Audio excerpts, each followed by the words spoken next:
Hi, my name's Kat Alcock, and the title of my talk today is Thrown Against a Sharp White Background, Access, Inclusion and Anti-Racism in Clinical Psychology.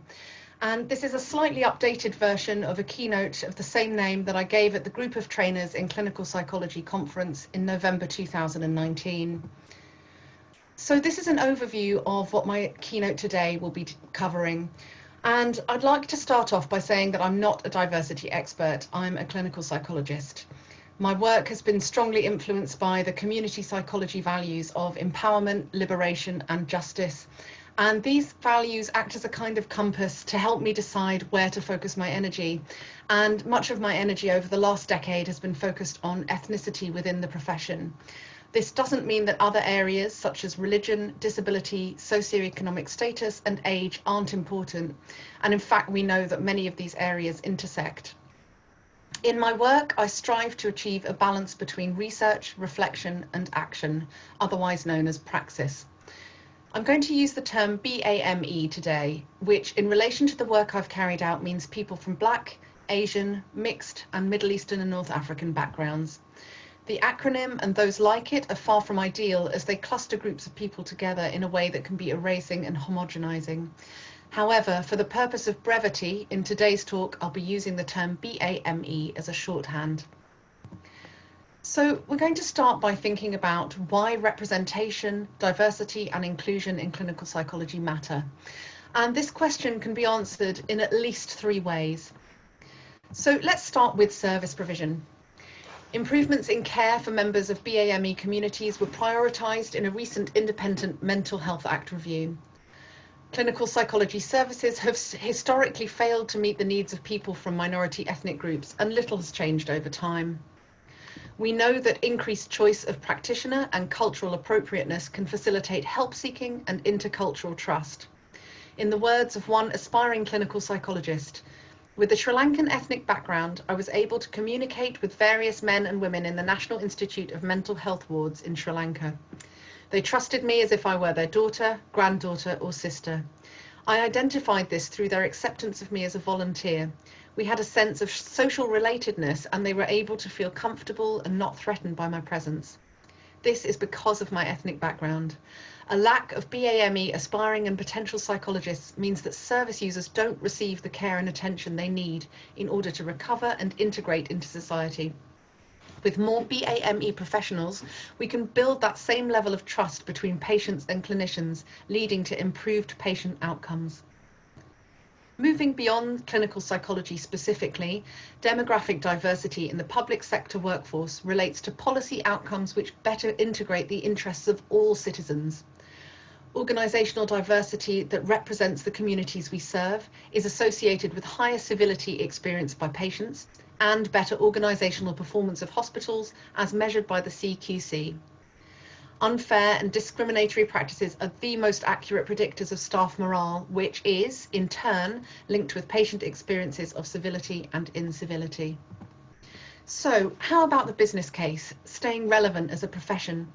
The NHS Interim People Plan was released in June 2019, and the People Plan is directly linked with the NHS Long-Term Plan. The People Plan states that action to improve equality will need to run through all elements of the work on this offer. Our ability to continue to recruit and retain the best people depends on creating a positive and inclusive culture. There's clear evidence that organisations with highly engaged staff deliver high quality and sustainable care for patients. It's not enough for the NHS merely to continue to champion the idea of inclusion and diversity. We must recognise our shortcomings in this area and listen to the experience of those who face exclusion and marginalisation to understand how to advance equality and diversity better. We need to develop leaders who have the knowledge, skills and behaviours to create and sustain cultures of compassion and inclusion. We must also urgently intensify our efforts to ensure our teams and organisations, particularly the senior leadership of the NHS, demonstrably reflect the diversity of the communities that they serve. Currently, clinical psychologists are predominantly white, middle class and female, and we need to be a far more diverse, inclusive profession in order to remain relevant in today's NHS. A second crucial part of the business case relates to innovation and performance. Now, research has shown that given a climate of safety and cultural humility, which is a stance of openness and respect towards different perspectives and worldviews, diversity can lead to improved performance for both minority and majority group members, helping to avoid the narrow-mindedness, groupthink, and institutionalized perspective blindness that we often see in homogenous groups. Healthcare teams are generally more innovative when they have a more diverse set of backgrounds represented. Organisational climates that value diversity produce better decisions, and in complex systems research, diverse groups of problem solvers consistently outperform homogenous groups, even when the homogenous groups are made up of extremely high performers.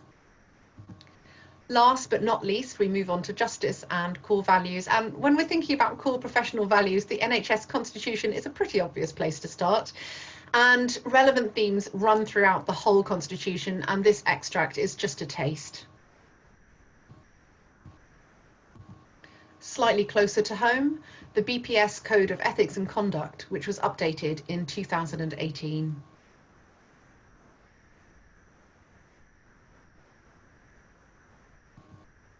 And in the words of one aspiring clinical psychologist, if we push for equal opportunity for our service users, why can we not do the same for our future clinicians? I just want our voice to be heard.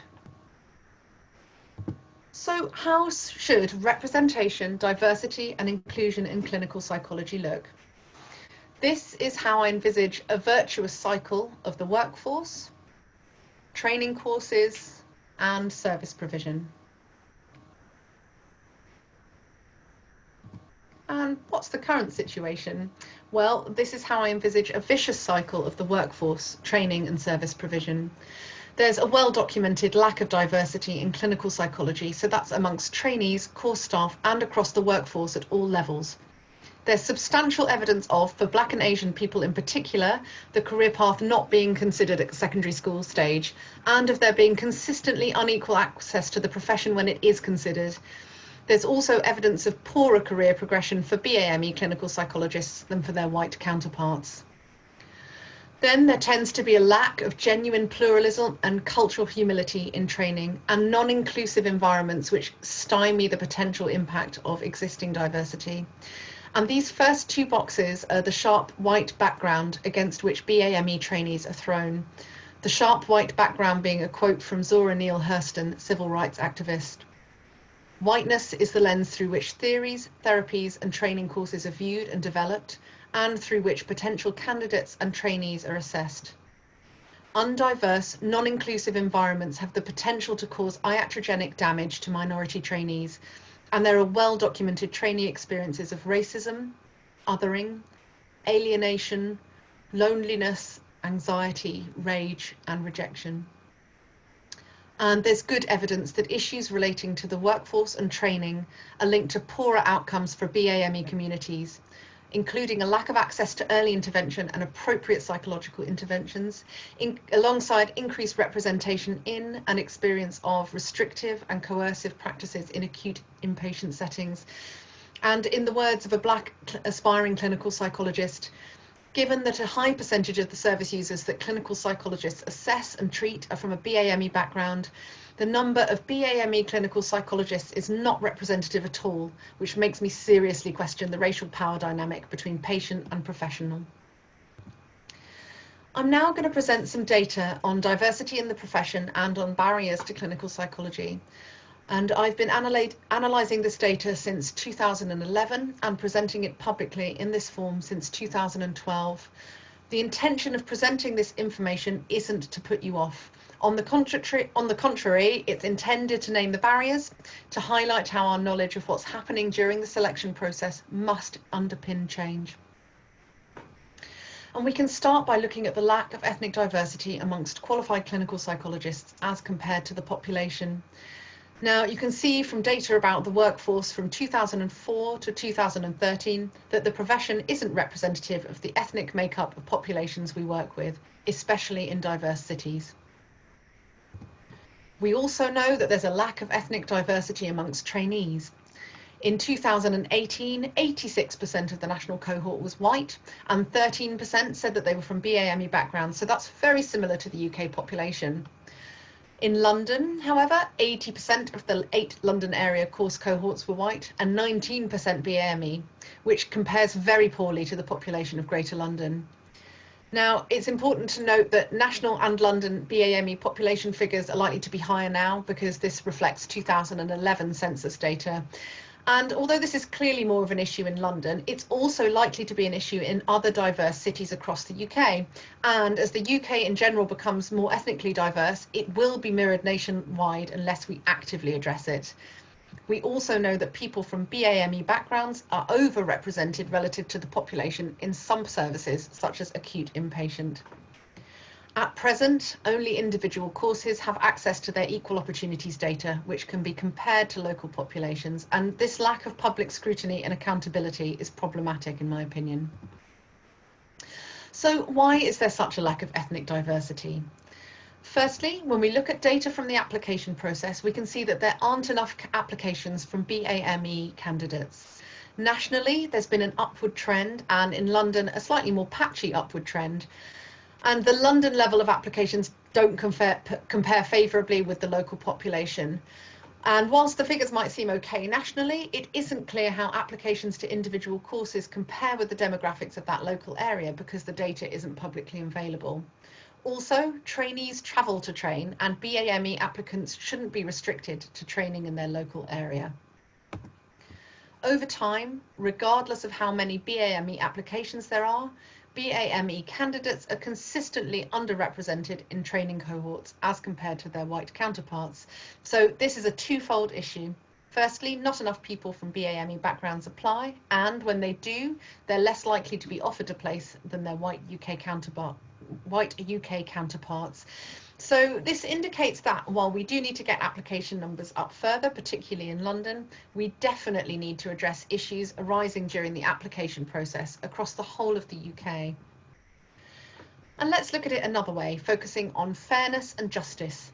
In 2019, just over 15% of all applicants nationally were offered a place on a training course, so that's the red bar. However, if you applied and were white British, you had an 18% chance of being offered a place. If you applied and were from a BAME background, you only had a 12% chance of being offered a place. And here's the data for 2019, broken down by ethnicity. And you'll see that the success rates for Black and Asian applicants are particularly low at 10% and 7% respectively. And this pattern isn't a one-off. The red line here is the expected success rate each year, so that's the overall proportion of candidates that are accepted per year. So you can see firstly that it's harder to get in than it was in 2007. However, the consistent pattern is that BAME candidates always fall below the expected rate of acceptance, and their white UK counterparts always fall above the expected rate, and this is a national issue. So what's going on during the application process? I do need to acknowledge that there's variation in the application process across the UK, with some courses changing their systems in an attempt to make them fairer. Katrina Sewell and colleagues found that BAME applicants were significantly more likely to be rejected than white applicants at the earliest stage of the selection process due to a failure to meet the basic selection criteria in terms of grades and experience. So this perhaps indicates that they might be less likely to have access to good careers guidance and advice from within the profession. A second study by Wright found that Black applicants who met minimum criteria were still significantly less likely to be shortlisted than their white counterparts. A third study carried out by Griffith, which carried out an analysis of comments made by shortlisters who are generally blind to the ethnicity of the applicant, pointed to a lack of apparent reflectivity amongst Black candidates. Now, again, perhaps this indicates an absence of appropriate guidance and support in relation to this key skill and in relation to the application form, which is an art in itself. But it also raises the question of whether this is an unintended consequence of Black applicants trying to make themselves sound like the kind of trainee that courses would accept. And crucially, whether only certain types of reflection are recognised and valued by predominantly white shortlisters. Now, we do have data on the shortlisting and interview stages. Firstly, the shortlisting phase, and this shows a very similar pattern to the acceptances relative to applications. The orange line here is the percentage of white British applicants, and the brown line is the percentage of white British people on the interview shortlist. The light blue line is the percentage of BAME applicants, and the darker blue line is the percentage of BAME people on the interview shortlist. And you can see that there's a consistent pattern of attrition at shortlisting for BAME candidates. And there's a very similar pattern for the 8 London area courses, and I'm afraid we don't have the 2019 data yet, so this stops at 2018. It's just worth mentioning that the London figures are for applications rather than applicants, so the actual numbers can't be directly compared to national figures. We also have some data on the interview stage, so that's the proportions of white British and BAME applicants who move through from being shortlisted to being offered a place. And there's a much less consistent pattern of attrition at this stage. So something's happening, but it's less consistent. And again, the London pattern for the interview stage is similar to the national picture. We're going to move now to thinking about the barriers to clinical psychology training for BAME applicants. And the research I've already presented indicates a lack of access to careers guidance and advice and support from within the profession. Other research has highlighted factors such as a lack of certainty about career path, issues with the length and inaccessibility of training, being put off by Eurocentric training curricula that don't consider social factors, issues with family buy-in, financial constraints and expectations to contribute to household income, a lack of access to clinical psychologists and relevant roles, a difficulty holding on to pride, an off-putting lack of representation in clinical psychology, and experiences of racism and damaging advice and feedback from psychologists. And these are some of the issues that have come up time and time again when talking with and listening to aspiring, trainee and qualified clinical psychologists. Now, much of this anecdotal evidence tallies with the research, and there are 2 areas that come up repeatedly in conversation that I'd like to particularly highlight. Firstly, feeling uncertain about how minoritized experience will be understood by selectors at shortlisting and interview. And also from conversations with aspiring and trainee clinical psychologists and interviewers from BAME background, the impact of all-white interview panels on both confidence and, crucially, on the decisions that are made by selectors. I'm now going to show you a selection of quotes from aspiring psychologists involved with the mentoring scheme and comments from the survey carried out with the minorities group and clearinghouse. I can say from my own experience that I'm not as fortunate as many of my white counterparts who often have direct contacts, links and guidance through family or even friends in the field that they can readily leverage to make them a more competitive candidate when the time comes to apply for job roles, especially in the field of psychology. I've personally spent 2 years unpaid getting clinical experience alongside completing my master's. It's also taken a long while to be considered for assistant roles, which are only now starting to come up when I technically meet criteria for the Clin Psy. It's a grueling process, and every year we see the demand for clinical psychologists rise, but the diversity never rises with this. We do need some change for the coming applicants.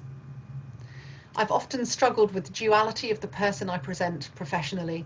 My history and my culture are cornerstones of my own identity, but I recognise I walk into many rooms and I'm labelled the other. Me being visibly Muslim and a person of colour. I was often told I wasn't a good fit for the team. One psychologist in their feedback told me I'd need to work twice as hard and have more qualifications than my non-BAME peers. Now, this so-called black tax is something that's often referred to and has come across in a theme in some of the research. My psychology lecturer told me, "You'll never get in, you're black." I was really shocked when I first heard this a number of years ago, but I've now heard it over and over again. This isn't a one-off.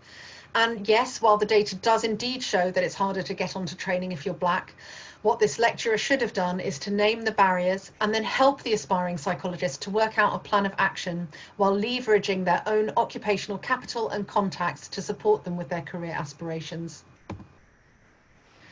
Now, these barriers don't stop at the point of accessing a Clin Psy course, as illustrated by just a few quotes from current trainees. I've been confused for other trainees of colour by course staff. When speaking about discrimination, this experience has been denied, dismissed or minimised by other trainees. a client didn't want to work with me due to my supposed immigrant status. This was not managed well in supervision, and I had to continue to work with him, with this repeatedly being raised in sessions over 6 months. When you go into a placement, people don't assume that you're a trainee. So I've been asked, oh, are you admin? Or, oh, are you a nurse? When you're minding your own business, trying to train, trying to go out and help people, and you're experiencing these sorts of micro events all the time, it does build up and it does make you question yourself.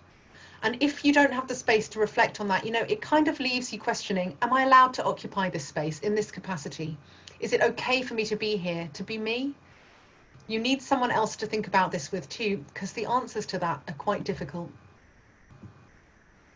My supervisor asked about my family in an othering way, inquiring if they were traditional and pulling out some stereotypes to describe my parents. In a meeting, a family was described as not psychologically minded, directly linked to their ethnicity. Families and clients are generally spoken about in an othering way, using stereotypes. On placement, after I introduced myself, someone said to me, "Oh, it comes with an accent." Now, these quotes provide clear illustrations of the type of racial microaggressions and overt racism experienced by trainees, and are very similar to those captured in earlier pieces of research into the experience of minority ethnic trainees. Moving on to thinking about addressing the barriers to access and inclusion, and thinking of interventions from school level to board level. Now, interventions aimed at addressing some of these identified barriers to access and inclusion are going to involve both a targeted redistribution of resources to make up for existing inequities, so that's the central equity picture here, and fundamentally a removal of institutional barriers, and that's the justice picture here. The legal framework we're working within is the Equality Act, and interventions relating to recruitment and promotion fall under sections 158 and 159 of the Act. According to section 158, positive action initiatives are permitted measures to remedy well-evidenced underrepresentation or disadvantage experienced by members of protected groups in the workplace and in the provision of services. Section 158 refers to both recruitment and promotion. Section 159 of the Equality Act, which didn't exist under previous legislation, is also relevant here. Now, this section permits direct action at the point of selection because of the underrepresentation of people with a protected characteristic, where 2 candidates are found to be of equal merit. Now, while permitted measures within the Equality Act are both legal and necessary, it's absolutely vital that solutions to inequalities are aimed at achieving long-term institutional culture change. So that's the justice picture on the previous slide, avoiding a deficit model where solutions are aimed at changing the individual. Interventions must be based on evidence about barriers, that's including anecdotal evidence, and actioned at all levels from school to board. And I've provided some examples of barriers and examples of interventions here. So at school level, addressing the barrier, a lack of knowledge and information, and the sense of the profession not being for me. Some example interventions include career talks, open days, and videos that can be accessed by school pupils, their families, careers advisors, and so on. At undergraduate and beyond, a lack of access to information, support, experience, and welcoming helpful contact with clinical psychologists. So some example interventions here include open days and targeted events, mentoring schemes, which might include work exposure, work experience, and sponsorship, NHS trusts improving access to key paid posts offering relevant Clin Psych experience, and also ending substantive unpaid assistant clinical psychology roles. Then in selection, bias, discrimination and disadvantage in the selection process, and resistance to change in the clinical psychology profession. Some example interventions include a review of the profession's key priorities and selection criteria and what counts as relevant experience, the potential impact of reverse mentoring, ethnically diverse, culturally competent shortlisting and interview panels, potentially using section 159 of the Equality Act at 2 key points when shortlisting for interview and offers, and transparency and accountability. The next potential barrier is the possible impact of cumulative disadvantage on attainment. And one example intervention here is exploring the possible impact of contextual admissions based on key indicators on the ethnic diversity of cohorts. And finally, unsafe, non-inclusive training environments and a resistance to change. And some example interventions here include a comprehensive review and reconstruction of our curricula and accreditation criteria, an explicit focus on anti-racist practice and racial stamina, so that's training for trainees, core staff and regional supervisors, assessing and addressing experiences of exclusion, co-produced safe spaces, white process spaces and mixed brave spaces, rigorous processes for reporting and addressing experiences of racism, privileging and valuing equality, diversity and inclusion work, leadership, co-production and bottom-up research methods, addressing representation on core staff teams and boards, and career-long sponsorship, and finally, again, transparency and accountability. At UCL, we've gradually implemented a broad range of these interventions in partnership with key stakeholders such as trainees, aspiring clinical psychologists, regional supervisors and professional bodies. And the cumulative impact in terms of representation is very clear when you look at a 10-year snapshot. So in 2019, 70% of our UCL applications and 9% of our home fee acceptance, so that's our home fee acceptances, so that's 9% of our incoming first year NHS funded cohort were from a BAME background. For 2019 entry, 26.7% of our applications and 24% of our home fee acceptances were from BAME backgrounds. And for 2020 entry, we don't yet have the figures for applications, but 34% of our home fee acceptances are from BAME backgrounds. With positive action initiatives such as open days and mentoring, and the use of section 159 at shortlisting, our highest percentage of BAME acceptances was 19% in 2015 and 2017. I became admissions tutor for 2019 entry and immediately addressed interview panel diversity. And you can see the impact on our acceptances in 2019 and 2020. And in 2020, 70% of our panels were ethnically diverse. I'm now going to present a bit more detail on 4 positive action initiatives being run in London and which are in the process of being rolled out nationwide. Starting with the careers talks in secondary schools and further education colleges. And you'll see that the aims of these career talks have been specifically linked with identified barriers to clinical psychology training. And the way that this scheme works is that pairs of trainees deliver career talks based on a blueprint in local, ethnically diverse state schools and further education colleges. And these career talks are mainly delivered across years 10 to 13.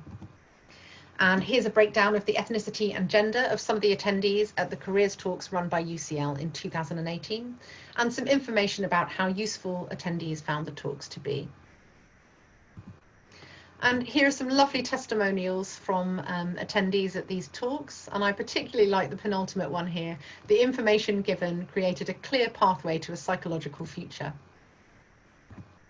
Next, the Seeing is Believing YouTube channel, which Ashley Peart, then an aspiring clinical psychologist and now a first-year UCL trainee, developed with some of the funding from the 2018 mentoring scheme.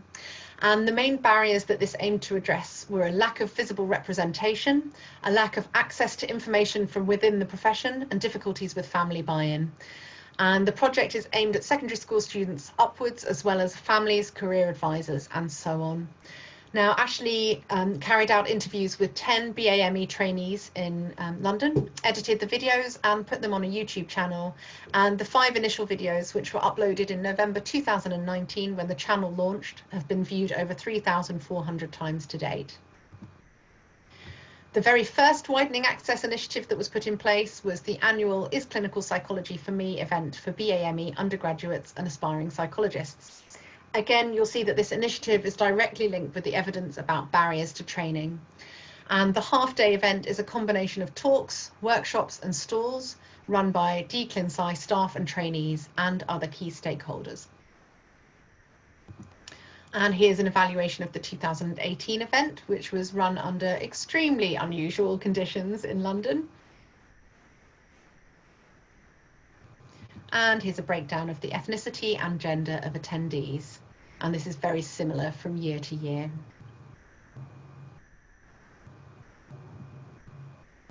And here are some testimonials from attendees. just going to read the last one here. I feel more at ease seeing other BAME students' experiences and them actually being at a place that I'm aiming to be.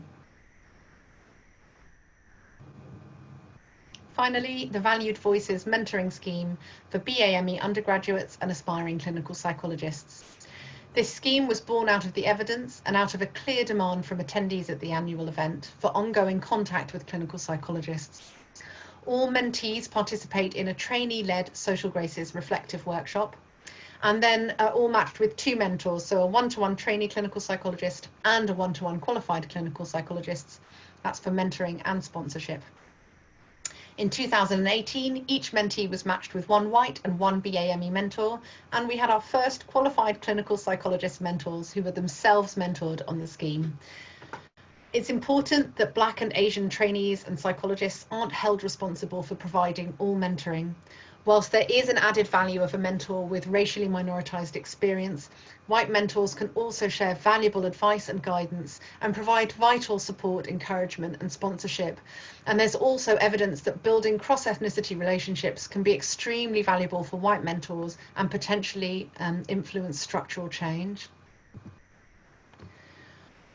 In terms of an evaluation of the 2018 mentoring scheme, in late 2017 and early 2018, Naomi Sugunasinghe, who was then a Salomons trainee, who was mentored on the scheme herself, coordinated 3 early Social Graces workshops as an add-on to the 2018 mentoring scheme.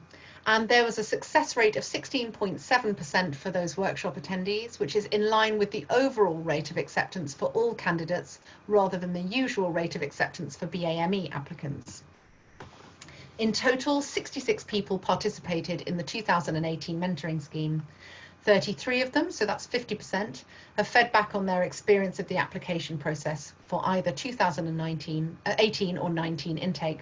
So 70% of mentee respondents applied to training in 2018 or 19. Of those who applied, 70% were shortlisted for interview, and of those interviewed, 81% were offered at least 1 place. So 57% of respondents who applied were offered a place on training.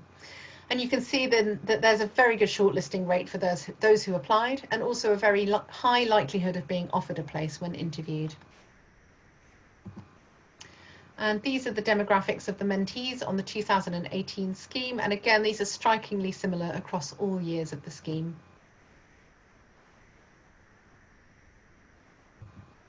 And here are the demographics for those offered training places from the 2018 mentoring scheme. And it's clear from these demographics that we need to target BAME men early on, so from school age, because men, and BAME men in particular, are underrepresented from undergraduate onwards. The percentage of men in the mentoring scheme who are accepted onto training is in line with the overall percentage of men accepted onto training. 8% of those on the mentoring scheme were men, but 15% were offered places. Across all funded years of the scheme, 94% of attendees rated the workshops as a 4 out of 5 or 5 out of 5 for helpfulness. And for one-to-one mentoring, 88% of mentee respondents endorsed or strongly endorsed the description of their mentors as being supportive and encouraging. And 91% of mentee respondents would recommend the scheme to a friend. And here are just a few of the 29 very touching testimonials I've received about the 2018 mentoring scheme. Thank you so much for assigning the mentors to me and for helping with my last-minute interview prep. I received Clin offers from 2 universities, but I'm not sure which one to choose. Once again, thank you so much for all your help in my journey. The whole process is stressful, but it seems like there are so many myths that might not be true. I found the mentoring scheme very beneficial and helpful for my application process. Both of my mentors were extremely helpful, knowledgeable and friendly, and offered me a lot of support with my application and interview preparation. They were both available to help me when needed and gave me the confidence I needed to apply this year. I believe the support and guidance from both of my mentors is what contributed to me being offered a place on the course. I'm very grateful to have been a part of the scheme and look forward to being a mentor in the future. The mentoring workshop I attended was based on using reflective skills in clinical interviews. I found this invaluable as I was able to think critically about my position and think about ways to bring my authentic self to the interview instead of simply trying to please the interview panel. The facilitators had come from a range of clinical and research backgrounds prior to training, which helped to build my confidence in my own experiences. I think the mentoring scheme is crucial in addressing the known inequalities within the clinical psychology profession. The scheme helped me in securing a place on training, and I'd be happy to give back by volunteering my time to support the scheme as a current trainee. And there's a real theme of paying it forward amongst mentees on the scheme, and mentees have gone on to develop amazing kind of aspects of the London mentoring scheme, but also have been involved in rolling the scheme out across the UK and developing other initiatives. So when we're looking at the potential impact of the widening access initiatives, one obvious thing to look at is the narrowing of the acceptance gap between the actual and expected rate of acceptance for BAME candidates.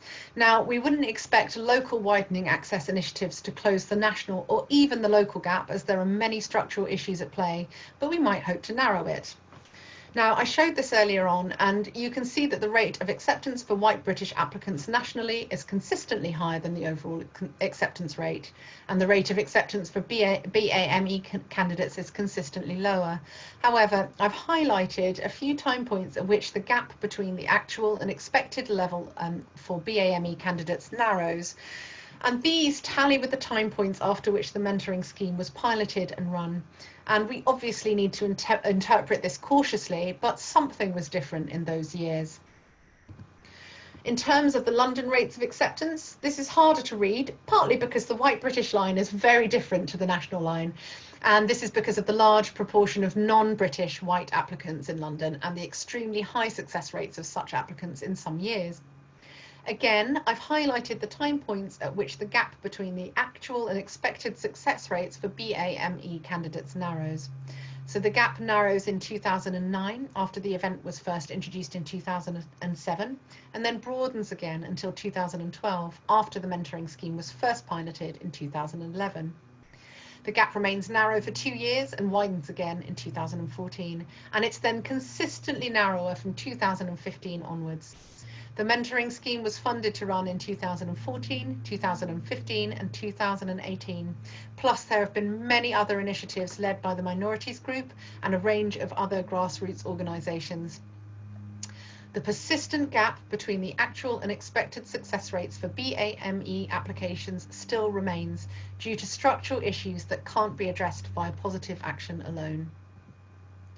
There's also some potential evidence of impact at interview stage in London, with acceptance rates for BAME candidates reaching or exceeding the proportion of BAME candidates shortlisted in years that tally with the first widening access event and the years following those in which the mentoring scheme has run. Thinking about rollout, I've carried out a huge amount of national consultation and collaboration in relation to these widening access initiatives and have shared materials across a wide range of Deakin courses and NHS trusts.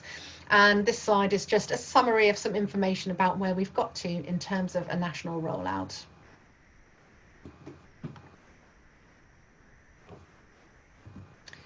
I'd now like us to shift our focus to barriers to change and resistance and inertia. Now, there have been some shared experiences, common shared experiences of those involved in this type of work over the past 30 years, and one of these shared experiences is a tangible sense of resistance to change. Now, this can take the form of silence and inaction, or demands for evidence and data, even when this evidence already exists. Resistance also included the sudden disbanding of the BPS Race and Culture SIG in November 2013, and the lack of implementation of the BPS Inclusivity Strategy, which is a non-targeted strategy. There have been multiple queries about, for example, the impact of the mentoring scheme when it's been inconsistently funded, is local, and can't alone be expected to close the gap in relation to accessing the profession. Any evidence and feedback that has been presented has tended to be dismissed, and there's a long history of short-term, highly localised, poorly funded initiatives.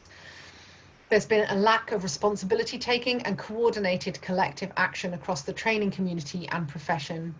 An enormous amount of energy has been required to grow and sustain what's been developed so far. Some action has happened, but only a little at a time, moving at a glacial pace and located within a few individuals at any one time. And perhaps unsurprisingly, there's been a striking lack of change. Now, when I was looking into the concepts of resistance and in inertia, I started to think about the laws of physics. My mum's a physicist and I'm definitely not, but the laws of physics appear relevant here. And these aren't sets of sort of abstract, disembodied constructs. They apply to how the world around us work and map onto our everyday observations. And resistance and inertia appear in Newton's laws of motion and have been applied in the area of organisational change management. And I've applied them here to the clinical psychology profession. Now, NASA have helpfully translated Newton's laws for children, which is absolutely appropriate to my level of understanding. I don't know about you. So Newton's first law, if an object isn't moving, so is in a state of inertia, it won't start moving by itself. If an object is moving, it won't stop or change direction unless something pushes it. So extrapolated to clinical psychology, change in our cultures, practices and processes won't just happen. We'll need to proactively create change by allocating resources, so that's people, time and money, to the task. An object in motion will stay in motion unless something slows it down. And sources of resistance in our profession need to be explored and addressed so that change can be sustained. Newton's second law, objects will move further and faster when they're pushed harder. The larger the object, the greater its inertia, and the more force will be required to start it moving and keep it moving. Objects will move further and faster when they're pushed harder. The larger the object, the greater its inertia, and the more force will be required to start it moving and keep it moving. So extrapolated to clinical psychology, the larger the organisation we're trying to change, the bigger the boulder, the greater its inertia, so the more energy, that's time, people and resources, will be required to change its state. And the more resistance there is to change, the more energy will be required to sustain momentum. If energy stops being applied, the boulder, that's change, will slow down and stop. We can't start a change and expect it to carry on by itself. We need to continuously push until change is fully implemented, and a clear strategy is needed in order to determine the direction of travel. And finally, probably Newton's most familiar law, for every action there's an equal and opposite reaction. So when an object is pushed in one direction, there's always a resistance of the same size in the opposite direction. Extrapolated to clinical psychology, if one person or a few people try to move a large, heavy boulder by themselves, all of the opposing reaction will be absorbed by them, leading to pain, exhaustion, and injuries. If many try to move it, then the reaction, so that's the cost of implementing change, is shared between all of those pushing. If we share the effort of implementing change out, then the negative impacts on individuals will be reduced. So the laws of physics tell us that resistance and inertia are natural states. In relation to our profession, we need to understand them in order to overcome them. And I've attempted to formulate resistance and inertia in our profession with reference to 5 interrelated hypotheses. The first hypothesis is epistemology, and this relates to the sources of knowledge that we tend to trust as clinical psychologists and those we tend to distrust or disregard. Data is vital. We needed to demonstrate the underrepresentation in our profession in order to legally use positive action initiatives. And we wanted to explore the barriers to clinical psychology training on a large scale, which is why the Minorities Group survey of 2019 applicants was carried out. However, data already exists, mainly in the form of qualitative studies carried out by trainees and qualified clinical psychologists from BAME backgrounds. Also, anecdotal evidence is evidence. As a profession, we need to examine what we regard as legitimate evidence and who we might be privileging and marginalising as a result of this. Talking with and listening to those who are affected, so embodying cultural humility, is crucial and links back to the quote from the NHS People Plan that I read earlier. The second hypothesis relates to perfectionism, and there are evidence of high levels of both adaptive and maladaptive perfectionism in our profession. All or nothing perfectionistic thinking may be getting in the way of action, so worry about doing it right perhaps prevents us from doing it at all. And cognitions such as "I can't solve the complex issues here, it's too overwhelming," may paralyze us and lead us to doing nothing at all. What I would say is that interventions don't have to be perfect, but they do need to happen in a consistent, coherent, unified and sustained way in order to have an impact. This impact can then be measured and interventions adapted accordingly. The third hypothesis relates to collective shame. And shame is a painful emotion involving negative evaluation of the self or social group. So why might we feel shame as a profession? Perhaps because of the UK's colonial history and the historical context of psychology in the UK. For example, now discredited psychological theories about IQ that were used to perpetuate racist tropes. Perhaps due to the obvious underrepresentation of people from BAME backgrounds in the profession, alongside a clear lack of collective action. Perhaps due to the knowledge that we're failing significant proportions of those who we came into this profession intending to help. And potential consequences of shame include avoidance, inertia, and denial. But can we harness the energy of this collective shame and use it for good? In the words of Brené Brown, vulnerability is the core of shame and fear, but it appears that it's also the birthplace of joy, of creativity, of belonging, of love. It's the source of hope, empathy, accountability, and authenticity. The fourth hypothesis relates to a diffusion of responsibility and a lack of accountability. Now, a diffusion of responsibility is a very familiar phenomenon whereby an individual is less likely to take responsibility for action or inaction when other witnesses are present, and this leads to moral disengagement and reduced action. As I've mentioned before, there's also at present an apparent lack of transparency and accountability to commissioners and regulatory bodies, as well as to the public. And this leads us to my fifth and final hypothesis, insulation from racial stress and passive racism.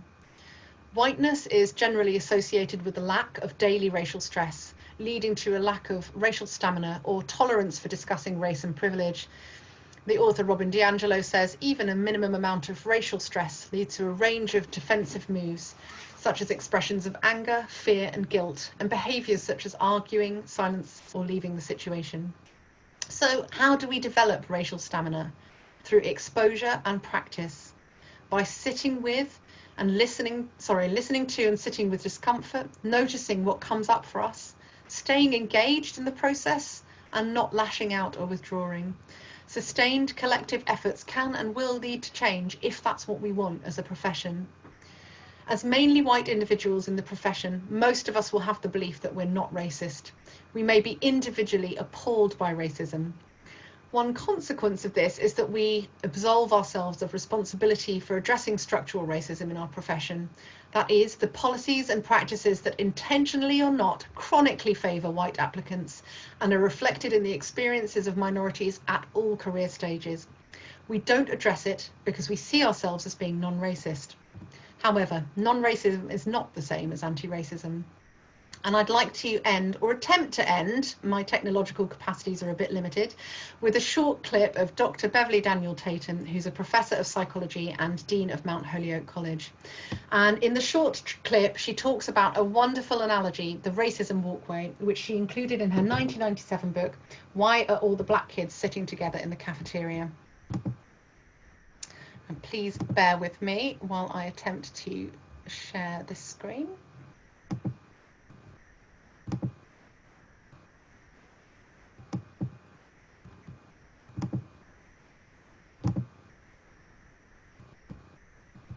And it's the analogy of thinking about the cycle of racism as kind of like the moving walkway at the airport.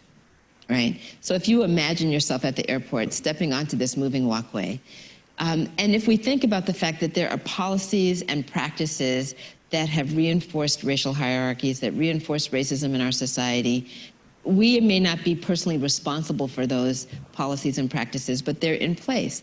And even someone who says, you know, I don't have animosity toward other people, I don't have prejudices that I'm aware of, and I'm being intentional in saying that I'm aware of, right? Because we all have prejudices. But even somebody who says, you know, I feel as though I am not reinforcing racism in the world, I'm trying to be, you know, someone who embraces equity, all of that.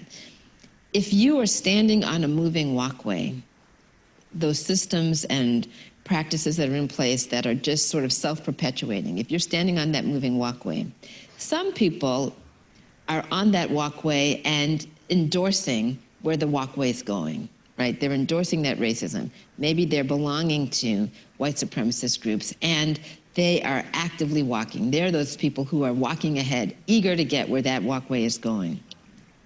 But there are other people who are just standing still.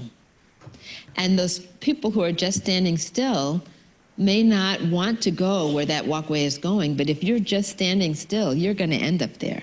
It might not take, it'll take longer, but you're still going to end up the same place. And I think of the people who are walking fast as actively racist, but the people who are standing still as passively racist, right? Because they are also being carried along, participating in the process that that walkway represents. But if you say, okay, I'm not going to turn, I don't want to go where that walkway is going, I'm going to turn around. Unless you start moving, actively walking, you're just traveling backwards, right? You know, and so the person who's just turning around might see themselves as passively anti-racist, but as I hope this image illustrates, they are maybe not aware because they're traveling backwards, but they're still moving in that direction. If you want to interrupt that process, if you want to interrupt the cycle, you have to be intentional and active. You have to be actively walking fast in the opposite direction in order to prevent ending up in that place. Yes.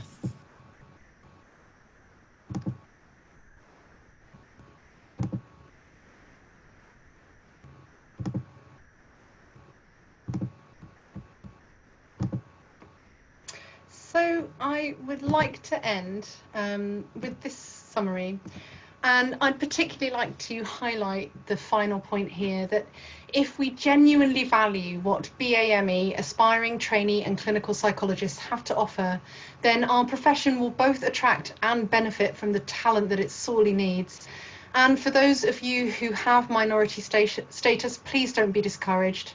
Think about and have pride in the unique contributions you can make to the profession. Change is coming. Thank you.